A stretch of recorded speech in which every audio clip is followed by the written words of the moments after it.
আসসালামু আলাইকুম প্রিয় শিক্ষার্থী ভাই বোনেরা, আশা করি আপনারা সবাই ভালো আছেন। আমি মাহমুদ, আমাদের ইউটিউব চ্যানেল ফেইথফুল এডুকেশনে আপনাদের সবাইকে স্বাগতম। দর্শক, বাংলাদেশ উন্মুক্ত বিশ্ববিদ্যালয় অধীনে যে সমস্ত শিক্ষার্থীরা এইচএসসি প্রোগ্রাম 2024 এবং 25 শিক্ষাবর্ষে ভর্তি হতে চাচ্ছেন, আজকের আমরা ভিডিওতে দেখাবো কীভাবে আপনি অনলাইনে ভর্তি হবেন এবং ভর্তির জন্য আপনার কী কী প্রয়োজন হবে।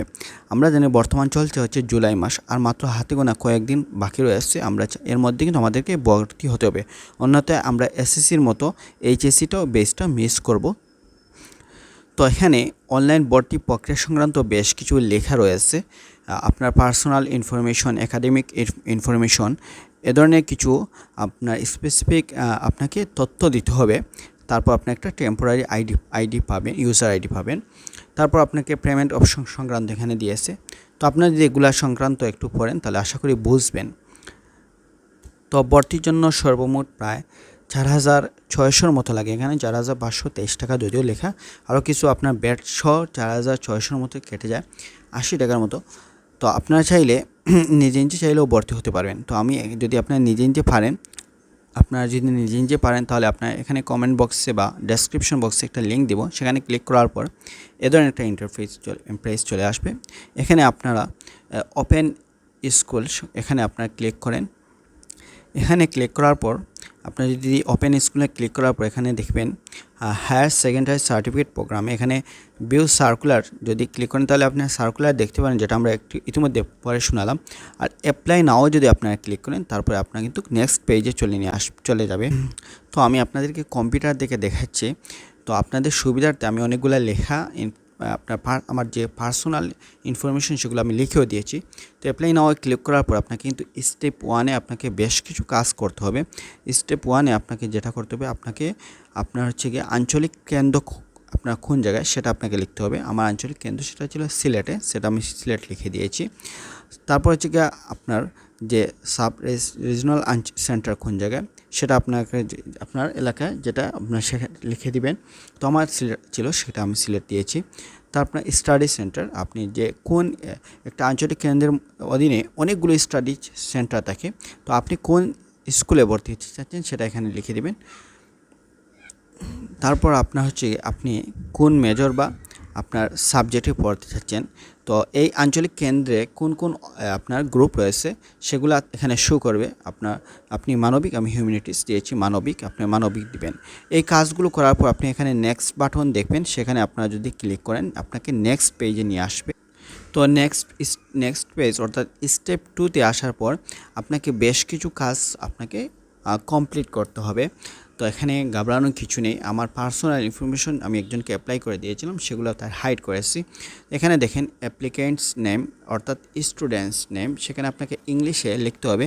আপনি যখন লিখবেন অটোমেটিকলি ব্লক লেটারে লেখা অর্থাৎ ক্যাপিটাল লেটারে সেটা লিখতে থাকবে, আপনাকে লিখতে হবে। ব্লক লেটারে লিখবেন সেটা ভালো। একটা জিনিস বলে রাখি, যেগুলো স্টার চিহ্ন আছে সেটা হচ্ছে ম্যান্ডেটরি, সেখানে আপনাকে অবশ্যই লিখতে হবে। আর এখানে দেখেন কিন্তু স্টার চিহ্ন নেই, গার্জিয়ানস মোবাইল নাম্বার, অর্থাৎ যাদের হচ্ছে যেখানে স্টার চিহ্ন নেই সেখানে আপনাকে লেখার প্রয়োজন হবে না। তো আপনাকে অ্যাপ্লিক্যান্টস নেম ইংলিশে লিখতে হবে, তারপর আপনাকে বাংলাতে লিখতে হবে। তো তারপর হচ্ছে ফাদার্স নেম, পিতার নাম ইংলিশে লিখতে হবে, ফাদার্স নেম আপনার পিতার নাম বাংলাতে লিখতে হবে। এক্ষেত্রে কিন্তু নামগুলো লেখার ক্ষেত্রে আপনি তো আপনার জীবনে যদি একবারই করেন তাহলে আপনাকে খুবই কেয়ারফুল, সতর্কতা অবলম্বন করতে হবে। আদার্স যদি মিস্টেক হয় এটা কিন্তু আপনার পরবর্তী অনেক ঝামেলা পোষাতে হয়। তারপর হচ্ছে মাদার্স নেম, মার নাম লিখতে হবে। মাদার্স নেম বাংলা, এখানে বাংলা লিখতে হবে। তো যাদের মা বাবা নেই অর্থাৎ যদি গার্জিয়ানস থাকে তাদের গার্জিয়ান দিতে হবে, সেটা গার্জিয়ানস মোবাইল নম্বর দিতে হবে।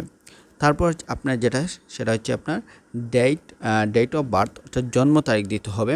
জন্ম তারিখ এখানে আপনার প্রথম হচ্ছে গিয়ে দিন, তারপর হচ্ছে মাস, তারপর হচ্ছে সাল। তারপর হচ্ছে প্লেস অফ বার্থ, এখানে কারো হচ্ছে সিলেট, কারো ঢাকা, যেখানে স্টুডেন্ট থার্ড সিলেট ছিল সেখানে সিলেট।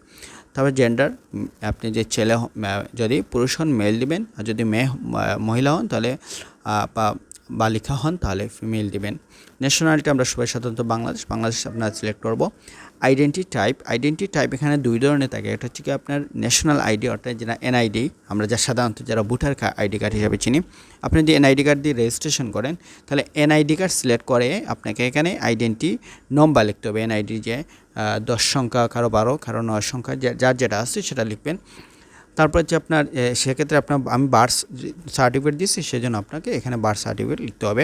তার ব্লাড গ্রুপ এখানে ম্যান্ডেটরি, সেটা লিখতে হবে। তারপর আপনার ম্যারিটাল স্ট্যাটাস, বৈবাহিক অবস্থান আপনার সিঙ্গেল দিতে হবে। নিচে কিছু অপশন আছে, সেটা হচ্ছে আপনার ধর্ম কি, রিলিজন হচ্ছে ধর্মটা কি সিলেক্ট করতে হবে। ইমেল অ্যাড্রেস দিতে হবে, ইমেল অ্যাড্রেস আপনার দিতে হবে। আপনার সচ্ছল একটা মোবাইল নম্বর দিতে হবে, যে মোবাইল নম্বরে আপনার কি আসবে, একটা মেসেজ আসবে। এই কয়েকটা অপশন আপনাকে অবশ্যই দিতে হবে। তারপর আপনার মোবাইল নম্বর এগুলো দেওয়ার পর আপনার অ্যাড্রেস লিখতে হবে। প্রেজেন্ট অ্যাড্রেস আপনি, অর্থাৎ বর্তমানে অনেকে আছে বাসা বাড়িতে থাকে, তো বর্তমান অ্যাড্রেসকে আবার নিজস্ব গ্রামের বাড়িতে আছে, আবার কারো আছে সে নিজস্ব বাসা বাড়িতে থাকে।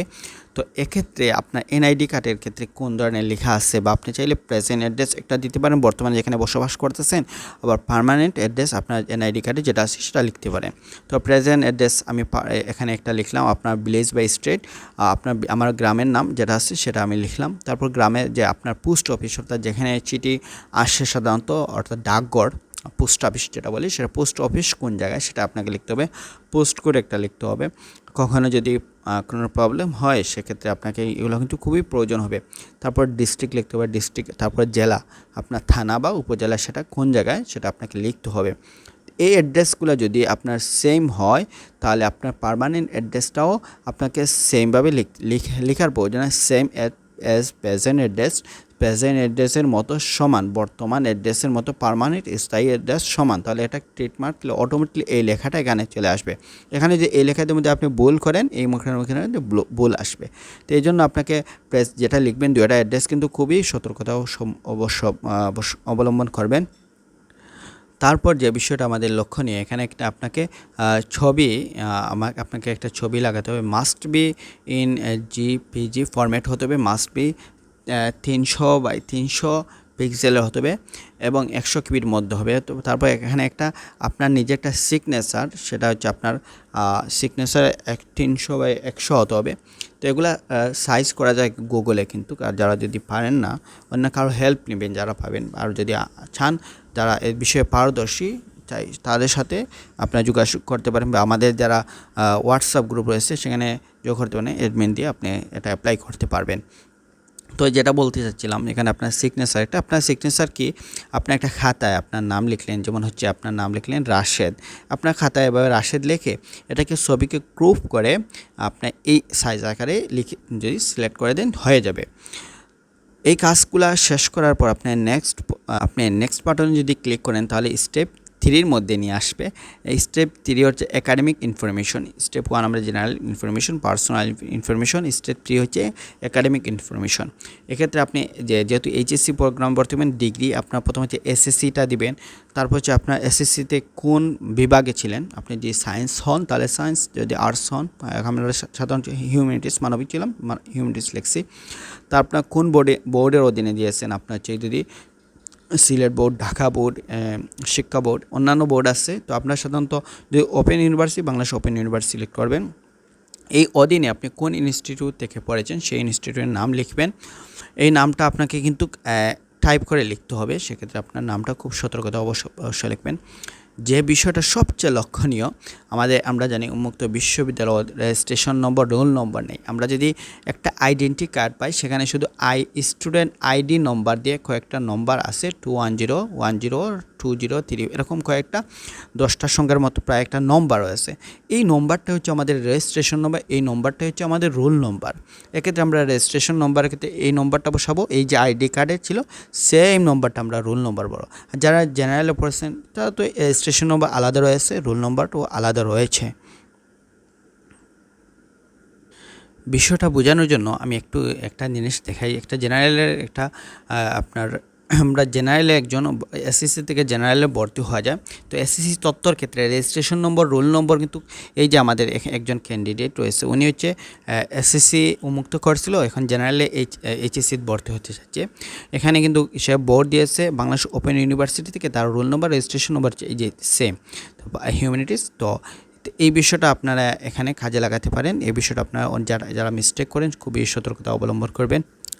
তো তো আমরা রোল নম্বর রেজিস্ট্রেশন নম্বর লেখার পর রেজাল্ট টাইপ এখানে গ্রেড স্কেল 5 আমরা দিব, জিপিএ কত ছিল লিখে দিব, আমাদের পাসিং ইয়ার 2024, আর ডিউরেশন কারো 2 বছর কারো 3 বছর, সাধারণত স্টুডেন্টশিপ 5 বছর থাকে। তো যারা 2021 সালের বেস সাধারণত তার আপনার 3 বছর দিতে হবে, কারণ আপনি মধ্যখানে 1 বছর অনেকে গণিতে ফেল করছে, কেউ ভূগোলে, তো এই বিষয়টা আপনাকে খেয়াল করতে হবে। তারপর অবটেন্স মার্ক এখানে এটা না লিখলেও হবে, কারণ এটা আমাদের ম্যান্ডেটরি না, স্টারশিপ নেই। তারপর আপনি হচ্ছে কি আপনি যদি ফিনিশ বাটনে ক্লিক করেন আমাদের নেক্সট একটা পেজে নিয়ে আসবে, যেখানে আমাদের কি করবে একটা আমাদের টেম্পোরারি আইডি এবং পাসওয়ার্ড দেবে, যেটা আমাদের এখানে পেজেও দিবে, আমাদের মোবাইলে এবং ইমেলের মোবাইলে মেসেজ দিয়েও আসে, ইমেইলে আসে না সম্ভব। তো ফিনিশে ক্লিক করার পর আমাদের এরকম একটা পেজ আসছে, যেখানে লেখছে your profile has been created, আপনার প্রোফাইলটা তৈরি করা হয়েছে সাকসেসফুলি, আপনার সফলভাবে। ইয়োর টেম্পোরারি লগিং আইডি হচ্ছে এটা, তারপর পাসওয়ার্ড দিয়েছে এটা, please receive your logging information for further use. Next আপনাকে ইউজ করার জন্য এগুলো আপনাকে কী করতে, অ্যাপ্লিক্যান্ট আইডি আপনার একটু ভালো করে দেখবেন, ফার্স্ট ইয়ার আপনার নাম পিতার নাম ভালো করে দেখবেন, কারণ আপনি যদি পেমেন্ট করে দেন তাহলে কিন্তু আপনি নেক্সট ডে আর কিন্তু পরিবর্তন করতে পারবেন। তারপরে আসি আমরা সাবজেক্টের বিষয়ে, আপনি কোন কোন সাবজেক্ট নেবেন। কম্পালসরি 3টা সাবজেক্ট তারা দিয়ে দিবে, অটো চয়েস যেটা তারা দিবে, বাংলা ইংরেজি তথ্য যোগাযোগ প্রযুক্তি, এগুলো তারা অটোমেটিকলি দিবে, এখানে আপনার কোনো কিন্তু হস্তক্ষেপ। তো এই 3টা সাবজেক্ট তো তারা ক্লিক করে দিয়েছে আপনার এসএসসির ক্ষেত্রে, এইচএসসির ক্ষেত্রে। তো এখানে ইলেকটিভ এখানে কয়েকটা সাবজেক্ট আছে 6টা, এখানে 6টার মধ্যে আপনি 3টা নিতে পারবেন। You have to take minimum of 3 courses and maximum of 3 courses. এখানে 6টা আছে, মিনিমাম 3টা দিতে, ম্যাক্সিমামই 3টা নিতে হবে। তো এক্ষেত্রে আপনি কোন 3টা চয়েস করবেন, যেটা আমাদের স্টুডেন্টরা বেশি প্রবলেম ফেস করে। তো নর্মালি ইসলামের ইতিহাস, এটা হচ্ছে আপনার ক্ষেত্রে অটো চয়েস নিতে পারেন, ইসলামের ইতিহাস ও সংস্কৃতি, এখানে ইতিহাস সংক্রান্ত থাকবে। আমরা সাধারণত যারা জানি ইসলামের ইতিহাস, জাহিলি যুগ, এরপরে বিশ্বনবী মুহাম্মদ সাল্লাল্লাহু আলাইহি ওয়াসাল্লামের জীবনী, অর্থাৎ ইসলামিক আমাদের বিষয়টা দৈনন্দিন কাজেও আসবে, জানা জরুরিটা মনে করি একুশিলা পড়াও হলো, এই বিষয়টা আপনারা নেবেন। তারপর পৌরনীতি ও সুশাসন এটা নেবেন, এই সাবজেক্টটা, এই 2টা সাবজেক্ট খুবই আমার কাছে ভালো, সেটা আমি নিয়েছি। তারপর এখানে এই 3টার মধ্যে আপনি কোনটা নেবেন, অর্থনীতি নেবেন, সমাজবিজ্ঞান নেবেন, সমাজপত্র নেবেন। তো ডেফিনেটলি আপনারা সমাজবিজ্ঞান বা সমাজপত্র, এই সমাজবিজ্ঞান বা সমাজকর্ম, এই 2টা সাবজেক্টের মধ্যে যে কোনো একটা চয়েস করবেন। তো এক্ষেত্রে যদিও সমাজকর্ম নামটা দেখতে সহজ মনে হয়, বাট সাবজেক্টটা কেমন যেন আজারে আমার কাছে মনে হয়, ইটস মাই অপিনিয়ন, বাট সমাজবিজ্ঞানটা একটু সহজ। আমি যদি চয়েস করি, আমি সাধারণত বলবো আপনি পৌরনীতি এবং সমাজবিজ্ঞান এই 3টা সাবজেক্ট এখান থেকে নেন। তো আপনারা যারা আমার যিনি বার্স ইউনিভার্স যে কলেজে ভর্তি, সেই কলেজে সাধারণত অপশনাল সাবজেক্ট নেই, তার যদি আপনার কলেজে অপশনাল সাবজেক্ট থেকে এখানে নিচে চলে আসবে কৃষি শিক্ষা, ভূগোল এবং গার্হস্থ্য। তো সাবজেক্ট নিয়ে আমি আর একটা ভিডিও দিব, তো সেই ভিডিও যদি আপনারা চান এবং সাবজেক্ট চয়েস সংক্রান্ত আমি বেশ কিছু টিপস এবং টেকনিক দেবো, যদি চান আপনারা একাধিক কমেন্ট যদি ভাই আমি সে বিষয় নিয়ে আলোচনা করব। তো আমি ওখানে ওনাকে 3টা সাবজেক্ট দিয়ে দিলাম। 3টা সাবজেক্ট দেওয়ার পর এখানে আপনি নেক্সট পেমেন্টের জন্য ক্লিক করবেন। আমি সাধারণত একটু চেঞ্জ করেছিলাম, আপডেট চেঞ্জেস এখানে লেখা আসছে, আপনার নাও আসতে পারে। আপনার এটা ক্লিক করে নেক্সট নিয়ে আসবে, নেক্সট পেজে নিয়ে আসবে।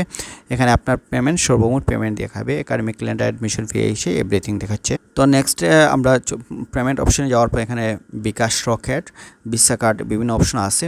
আপনি এখনও যদি কোনো কিছু মনে করতেন এডিট কোর্স সিলেকশন আপনি চেঞ্জ করতে পারেন, যদি আপনি পেমেন্ট না করে চান অন্য একটা সাবজেক্ট চেঞ্জ করতে। তো আমি বিকাশ সিলেক্ট করে আমি পে নাও, আমি এখনই পেমেন্ট করতে চাচ্ছি। পে নাও ক্লিক করার পর আপনার বিকাশ অপশন নিয়ে যাবে। বিকাশ অপশনে আসার পর এখানে আপনাকে আপনার বিকাশ অ্যাকাউন্ট নম্বরটা দিবেন। বিকাশ অ্যাকাউন্ট দেওয়ার পর একটা ওটিপি যাবে, ওটিপিটা সিলেক্ট করতে বলবে। ওটিপি যাওয়ার পর আপনার এখানে পাসওয়ার্ড দিয়ে আপনার কাজ কিন্তু শেষ হয়ে যাবে। পাসওয়ার্ড দেওয়ার সাথে সাথে এরকম কিন্তু আপনার ওয়েলকাম দিয়ে আপনার নামটা আসবে। এখানে নামটা দেওয়ার পর আপনার কী করবে, আপনার কাজগুলা পেমেন্ট ইনফরমেশন এখানে আসবেন। পেমেন্ট ইনফরমেশন আসার পর আপনি দেখবেন এখানে একটা অ্যাকশন বাটন রয়েছে। অ্যাকশন বাটনের মধ্যে আপনি একটা প্রিন্ট অপশন পাই, প্রিন্ট করবেন এবং সাথে সাথে প্রিন্ট প্রোফাইল করবেন। এই 2টা প্রিন্ট কপি আপনার সেন্টারে জমা দিতে হবে। পাশাপাশি আপনি যে রেজিস্ট্রেশন করেছেন সেটা হতে পারে এনআইডি কার্ড অথবা বার্থ সার্টিফিকেট অর্থাৎ জন্ম নিবন্ধন যেটা দিয়েছেন সেটা দিবেন এবং 2টা ছবি এই 2টা ছবি দিবেন এবং হচ্ছে গিয়ে আপনার যেগুলো প্রয়োজনীয় কাগজপত্র অনলাইন আপনি যে এসএসসি যে পাস করেছেন যে সেটার তো আপনি হচ্ছে গিয়ে সার্টিফিকেট যদি না থাকে তাহলে অনলাইনের যে কপি সেগুলো দিতে পারেন। এখানে লেখা আছে কি আপনাকে দিতে হবে। সমানের সনদ দিবেন, জাতীয় পরিচয়পত্র, এগুলা দিলে আপনার কাজ কিন্তু হয়ে যাবে। এখানে কয়েকটা নম্বর দিচ্ছে অনলাইনে হেল্পের জন্য, সাধারণত এগুলো দেখা যায় কল দিলে পাওয়া যায় না।